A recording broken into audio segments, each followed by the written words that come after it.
Generali Amerikan tashmë në pension, Wesley Clark, do të jetë dëshmitari i mbrojtjes së ish-presidentit Hashim Thaçi. Këtë e konfirmon një dokument i publikuar në faqen zyrtare të dhomave të specializuara, ku mbrojtja e Thaçit ofron informacione të rëndësishme për panelin e gjyqtarëve rreth dëshmisë së Clark. Në një pjesë të këtij dokumenti ku flitet për vërtetësinë e dëshmisë së Wesley Clark, mbrojtja tregon se dëshmia e Clark është autentike dhe e besueshme. Ndër të tjera, tregojnë se gjatë kohës kur kanë folur me Clark, të pranishëm kanë qenë edhe zyrtarë nga Pentagoni dhe Departamenti Amerikan i Shtetit, të cilët e kanë rishikuar dhe aprovuar deklaratën e tij për përdorim.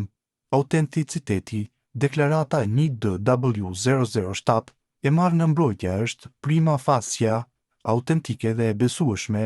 Ajo përmban tregues të shumë të autenticitetit, duke përfshirë të dhëna personale të dëshmitarëve, një tregues të datës dhe vendit të deklaratës dhe nënshkrimin e tij në faqen e fundit.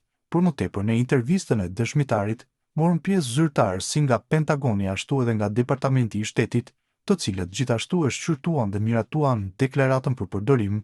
Së fundmi, ajo është dhe përmban një deklaratë nga IDW007 që konfirmon se përmbajtja e deklaratës së tij është e vërtetë, është dhënë vullnetarisht dhe ai është në dieni se mund të përdoret në procedura ligjore, thuhet në dokumentin e gjykatës speciale ndër të tjera.